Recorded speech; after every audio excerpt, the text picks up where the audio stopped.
At narito na naman ang mainit na balita mula sa mundo ng politika sa isang eksklusibong ulat huli sa kamera umano si First Lady Lizzatta Smags at Garcia habang iniimbestigahan kaugnay ng di umano'y paglustay sa 10 bilyong pisong pondo ng bayan. Ang footage ay nagmula umano sa isang whistleblower na matagal nang sumusubaybay sa mga galaw ng dalawang personalidad. Sa naturang video na ngayon ay kumakalat na sa social media, makikita raw ang isang lihim na pagpupulong sa isang high-end hotel sa Makati kung saan pinag-uusapan umano ang transaksyon na may kaugnayan sa offshore accounts at mga dummy corporations. Ayon sa ilang eksperto, posibleng ito na ang missing link sa matagal ng kontrobersya kaugnay ng yaman ni Garcia at ang connection nito sa mga makapangyarihan sa gobyerno. Mariin namang itinanggi ng kampo ni First Lady Lizzatta Smags sa mga aligasyon at sinabing isa itong political smear campaign na layong sirain ang administrasyon ng kanyang asawa. Ganito rin ang pahayag ng kampo ni Garcia na nagsabing edited at walang katotohanan ng mga lumalabas na video. Samantala, umapila ang publiko sa Senado at Ombudsman nang agarang magsagawa ng masusing imbestigasyon. Patuloy naming babantayan ang isyong ito at aalamin ang katotohanan sa likod ng mga aligasyon. Sa ngayon, isa itong paalala na sa mata ng taong bayan ang katotohanan ay hindi may tatago habang buhay. Para sa mas marami pang balita at updates, manatiling nakatutok dito lamang sa inyong paboritong news program. At yan nga ang mga balita ang ating pagkakatutukan at kung bago ka pa lamang sa aking channel ay huwag kakalimutang mag-like, share and subscribe para updated ka sa aming mga bagong balita dito sa Tatak Pinas.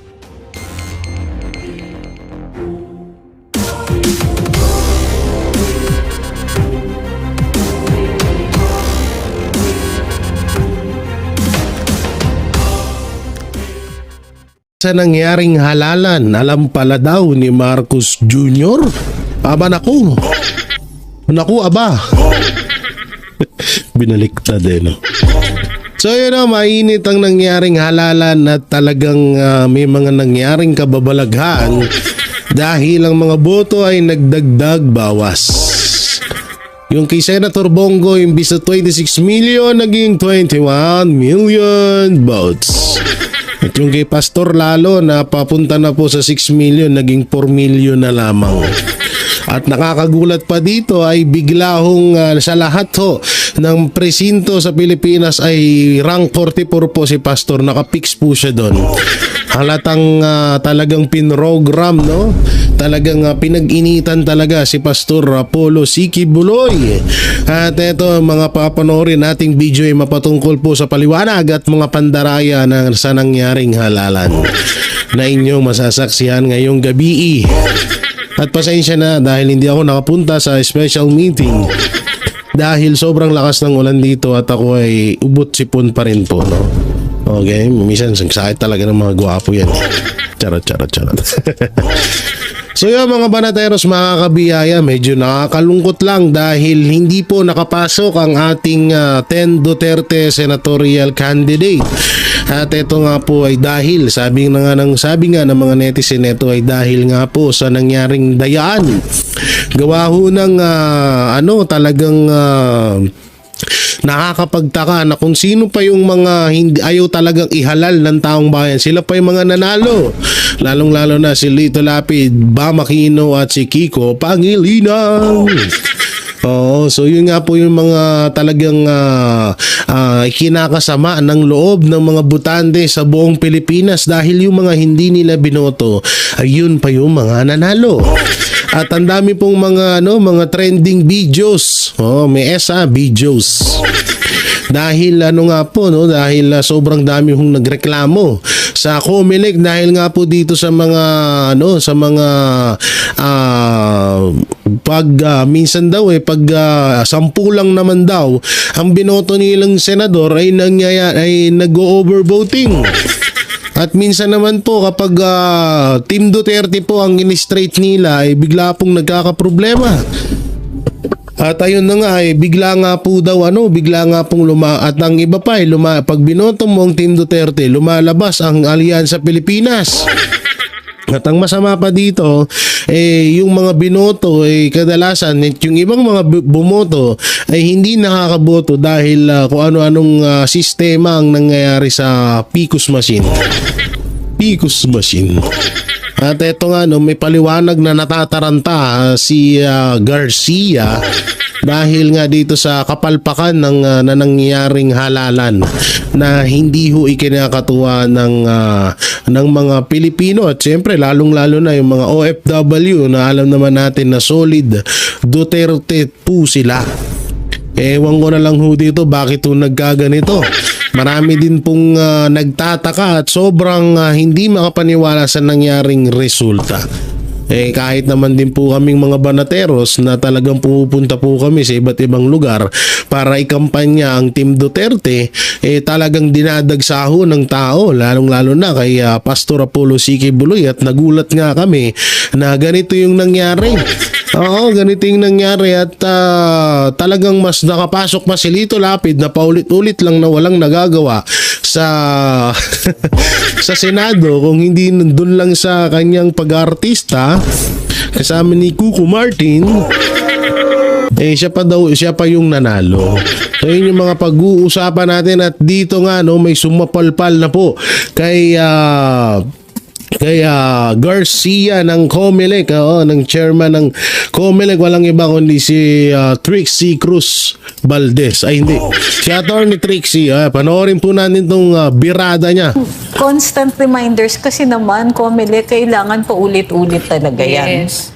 Hindi nyo makukuha yan dun sa isang pag-post sa website ninyo o pag-post dun sa Facebook ninyo. Kailangan komprehensiba ang inyong information campaign. Tama. Parang masyado naman ninyo, masyado naman malaki na ang pagkukulang pagdating dito sa impormasyon. May tanong ako. Actually, tanong din ng mga netizen to na bakit daw, attorney, bakit daw ganito na lang palagi? Oo nga. Lagi bang, wala na ba talagang solusyon? Kasi ang pagkaalala ko nung panahon ko lang, ang sabi nila, ang solution yan, automated. Pero naging automated naman, wala naman nangyari. Parang ganun pa rin, same problem pa rin every election. Nadagdagan pa. Nadagdagan kasi yung hindi pagbasa, yung mga vote counting machine related problems, dagdag yan eh. Kasi yung mga flying voters, vote buying, tale as old as time na siya. Pero itong may bago, nadagdagan tayo. Tapos ngayon, meron pang yung disenfranchisement, matagal na rin yung issue. Lalong-lalo na nung binago yung batas, yung 2 beses kang hindi makaboto sa national elections, ikaw po ay ma-inactive yung iyong file. So, sabi nga nila mas naging karumal-dumal lang ngayon. Mas talagang ayaw nang maulit ito ng mga Pilipino itong nangyaring botohan. Dahil nga sobra talaga yung nangyaring dayaan tapos live pa talaga na napapanood ng tao na yung mga boto ng mga kandidato ng mga Duterte imbis na padagdag ay pabawas. Live po yun Hindi siya recorded kaya hindi masasabi. Ewan mo nga dito lagi na lang katulad niyan. Ito na naman tayo sa salitang fake news. Natalo yung ibang mga crocodile farm, crocodile kids ni Tambaluslos ang sinisisi fake news. Eto namang Comelec, sinisisi sila ng mga netizen ang nangyayari. Fake news na naman ang kanilang dinadahilan.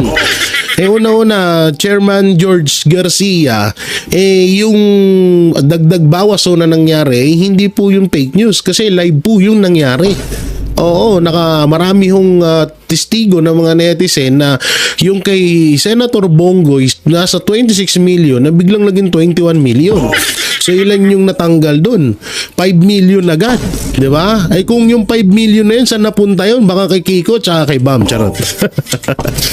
Kaya nga mas talaga ako, simulat sa poll, wala na talaga din akong tiwala dito. Talaga, sa totoo lang, etong Comelec na talaga to, hindi ka talaga magtitiwala ng gusto kasi biruin mo yung mga ganyang pangyayari. Tapos hindi pa, ang masama pa dito, sinisisi pa nila yung mga botante. Tayo pa yung sinisi. Kasi sabi nila, hindi daw natin naalala yung mga binoto natin. Ginawa mo kaming ulyanin. Anak ng teteng ka naman, George. So tuloy natin. Isang tingin ko na shortcoming ng Comelec ay yung kakulangan sa kanilang information campaign. Every time na lang meron tayong eleksyon, mag-uulit ka pa. Halimbawa, nasan yung mga reminders ng COMELEC? Sasabihin nila, nag-post naman kami sa website and so on.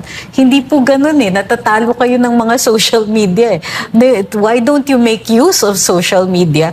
Not just yung magpo-post kayo dun sa site ninyo, makipag-usap kayo dun sa mga vloggers. You can actually work with this. Ito yung example ng gobyerno na makakapag hand in hand, makapag-activity hand in hand with the private sector, pero parang hindi natin yata masyadong nakikita na nangyayaring ito.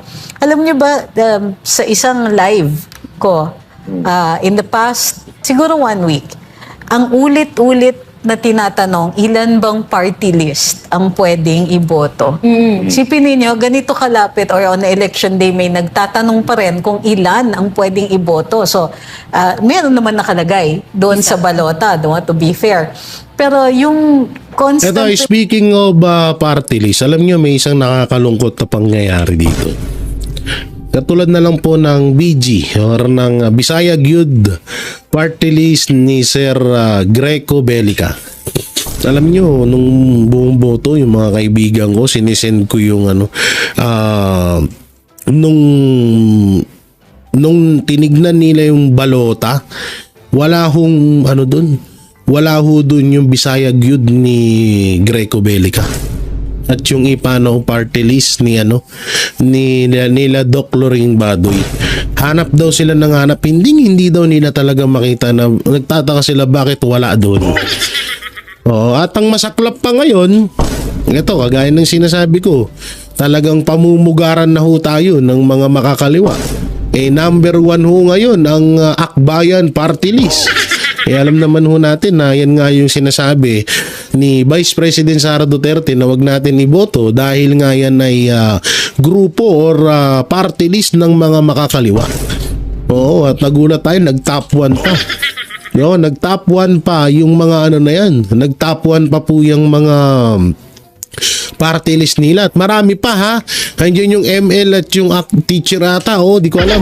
Basta yun, nakapasok din ata yun. So, grabe po, balik loob na naman si Laila de Lima.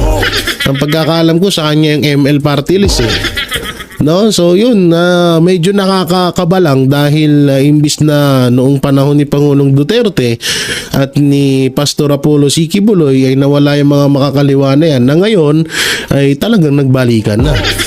Yun yung mga nangyayari ngayon. Reminders kasi naman, COMELEC, kailangan pa ulit-ulit talaga yan. Yes.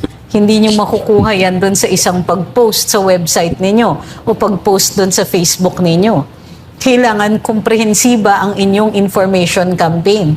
Parang masyado naman ninyo, masyado naman malaki na ang pagkukulang pagdating dito sa impormasyon. Tapos yung pagpapaalala ng mga hindi bumoboto in 2 national elections in a row. Alam nyo, marami rin dapat nag-reactivate doon sa period for reactivation and registration. Kukunti pa rin ang naka-comply. So yung iba hindi nila alam kung bakit nawala yung pangalan nila. Yung iba talagang nawala yung pangalan nila. So isa pa, wala masyadong impormasyon ang anong gagawin ng botante pag hindi nila mahanap ang pangalan nila. Kung sure na sure sila na nakaboto naman sila in at least 2 previous national elections, ano ang recourse nila? Walang nagsasabi sa kanila kung anong gagawin. In fact, walang nagsasabi sa COMELEC kung anong gagawin kapag kunwari hindi binasa yung balota mo. Ano yun? Papaalisin ka na lang dun sa... Yan nga yung mahirap dyan na dapat ang COMELEC total, nagsasayang nga kayo ng 150 million. Diba? Binasuran nyo yung, sabi nyo, binasuran nyo yung 6 million na balota na ginastusan ng 150 million. Sino ba yung kada presinto maglagay kayo ng tao na re-resolba sa mga problema ng mga botante? Napaka-simple yun nun. Magkano lang naman. Bigyan nyo ng isang araw na sabihin na natin 1,000. O sabihin na natin 2K para hindi lugi. Para naman may pang soft drinks pa siya. May pang burger. Diba? Napaka-basic sa COMELEC. Laki ng budget nyo Pero ang nangyayari kasi dito, pagkatapos pa ng eleksyon, tsaka sasagutin. Tapos ang sagot, bali-balingo pa. Yung masaklap dyan, bali-balingo pa yung sagot, tapos parang, alam mo yung pangkanto eh. Pag mali po yan ng butante kasi nakalimutan niya kung sino yung binoto niya. Asusus! Makapal na pala yung bigote ko. No, pero eto, ang kinaganda ho dito dahil naligwak po ang mga ibang crocodile farm or crocodile children ni Tambaluslus. Marami hong hindi nanalo katulad ni Stila Kimbo, ni Bini Abanti, si Attitude Paduano, si Zamora, at sino ba? Si Google, Mr. Google Fernandez. So maraming mga naligwak pero may mga natira pa rin. Nandyan pa rin yung ibang mga young guns. Nakapasok pa rin ang mga Yudi Punggol. Alam nyo ito, sa totoo lang sa nangyari sa obserbasyon at sa nakitang, alam mo yun, yung nakita nating reaction, kilos at paglabas ng taong bayan, lalong-lalo na nung dinakip or kinidnap si Pangulong Duterte papuntang Netherlands. Talagang doon, talagang masasabi mo na wala na, na to, straight na to, panalo ang Team Duterte. Kung may makapasok man na dalawa, yan baka si Aimee or kaya si Ben Tulfo o kaya si Camille Villar. Pero nagulat ho tayo na biglang pumasok si Kangkong, si Boy Saging, tapos si Boy Pinkish. Tapos ang malalaban dito, nandun din si Lito Lapid. Anak ng teteng na isa sa kinakamuhian dahil ang tagal-tagal nang naging senador walang nagawa. Meron naman siya isang nagawa, pinagtanggol niya yung sarili niya.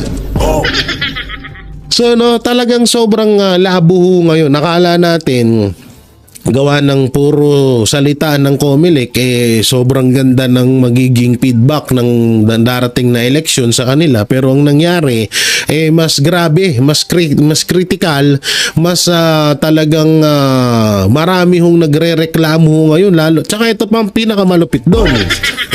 Pag Team Duterte ang binoto mo, laging error. Laging kung hindi over vote, kung hindi iba yung lumalabas sa resibo, kung hindi parang nagloloko yung machine. Pero kapag alyansa daw ang ibinoto, okay daw, approve agad. Ba't ganon? Yun yung pinakamalupit doon at buti nga kamo talagang nag-landslide dyan sa Davao City at nanalo ang mga Duterte. Talagang hindi na napigilan yung nangyayaring pandaraya. At kitang-kita naman na speaking of pandaraya, katulad na lang nung kay Trillanes. Anak ng teteng, may 200 pa palang naniniwala. May 200k pa palang taong naniniwala ho doon. Akalain mo yun medyo nakakapagtaka lamang. So tuloy natin. Presinto, wala ka man lang hinahawakan. Pagkakatiwala mo na lang yung balota mo na somehow, some way, during the day, maipapabasa yan dun sa makina, sa vote counting machine. Ang daming gaps dun sa information, COMELEC, pero nagagalit kayo pag mayroong isang nagsalita, katulad ni Attorney Harold. So yan pa, isa pa. Yan ganyang attitude ng COMELEC. Kapag may nagreklamo, galit sila.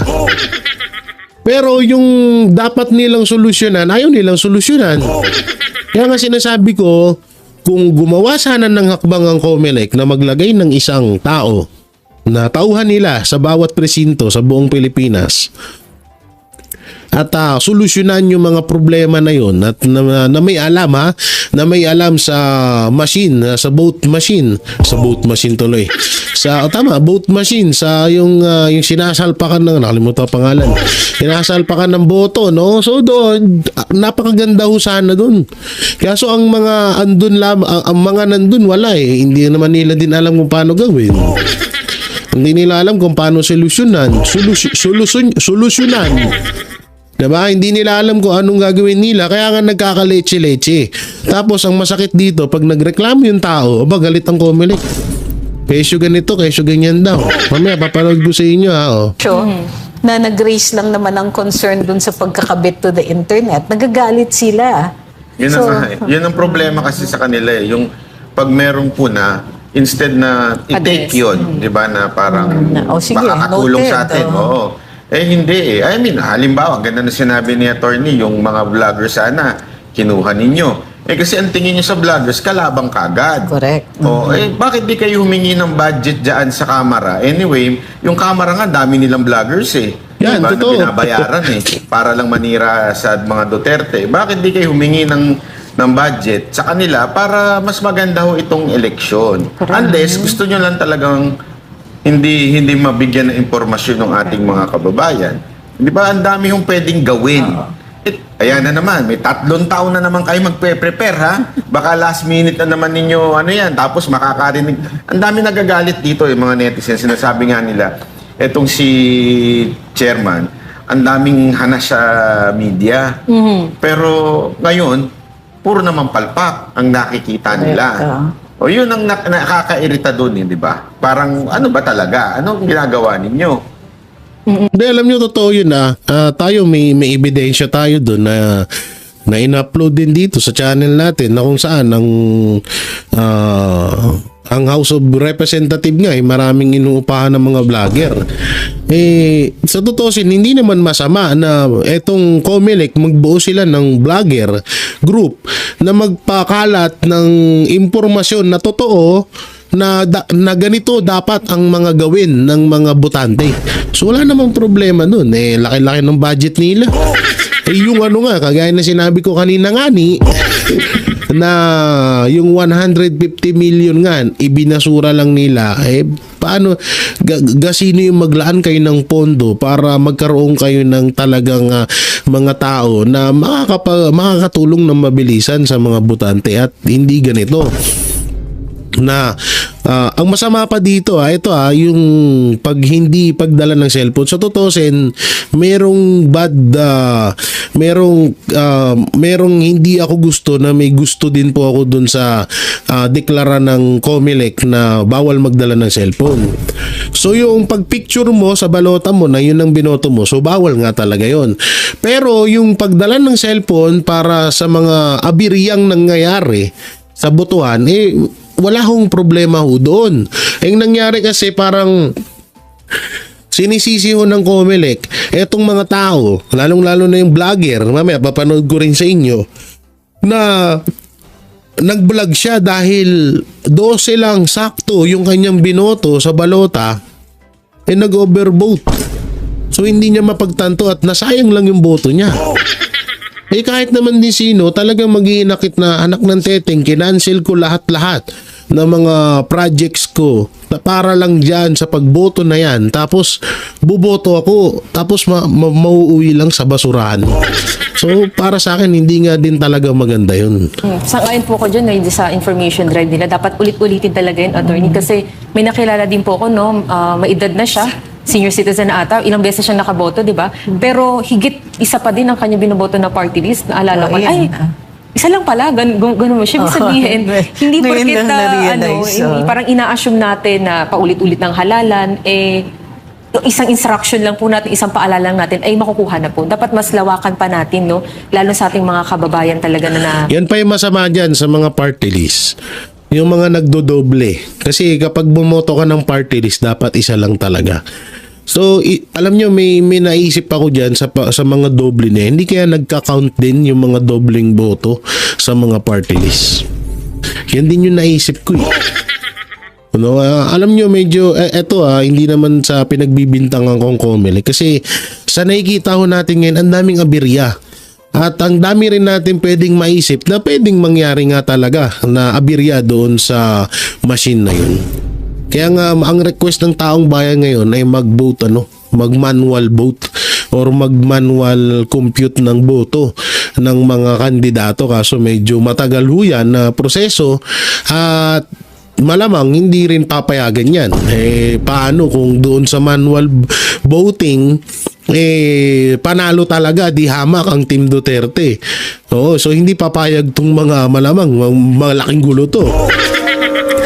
Pero kung ako ay isang presidente at hindi rin ako parang nalalabuan din ako doon sa nangyaring botohan na yon, kasi isipin nyo maigi biruin nyo, 26 million ng boto ni Senator Bongo, 16 million naman or 20 million kay Senator Bato de la Rosa.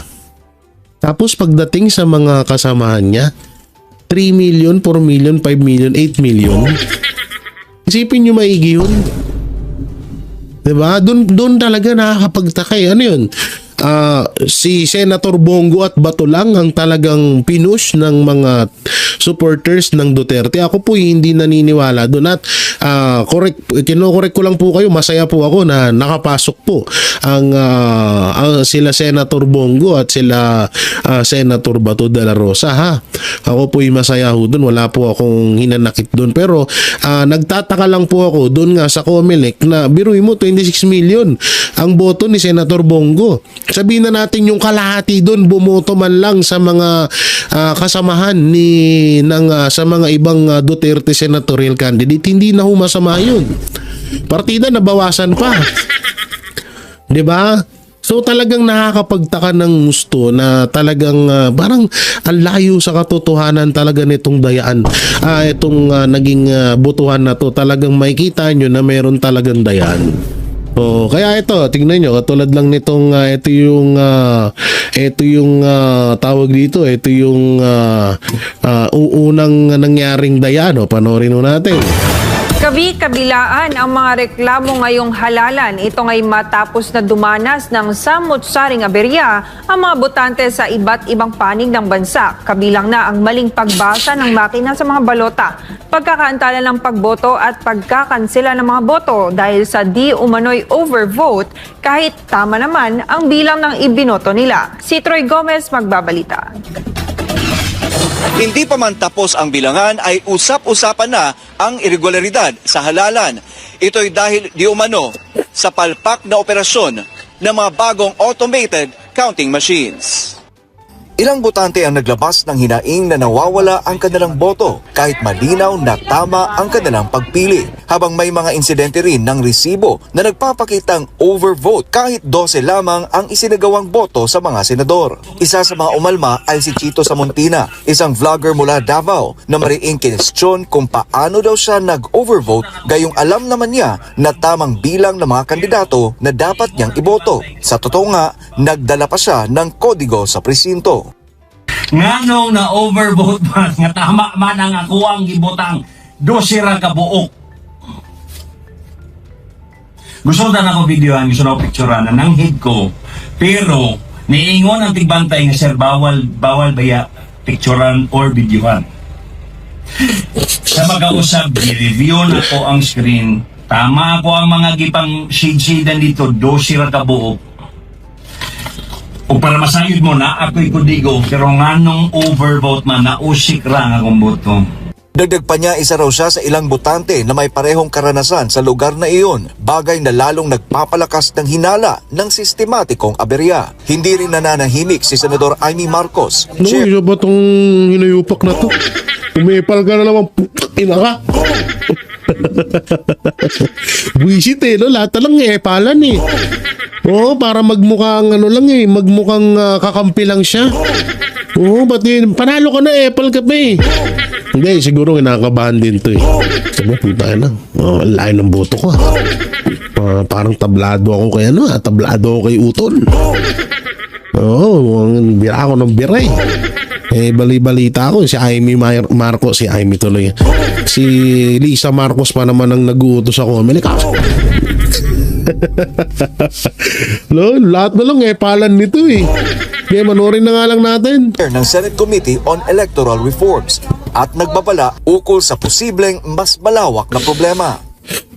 Kanina umaga pa, natatanggap ko mula sa iba't lugar ang reklamo tungkol sa allegedly programmed machine na kahit sino ang iboto mo ang lumalabas apalos na minsan hindi nagre-rehistro ng sino mang senador.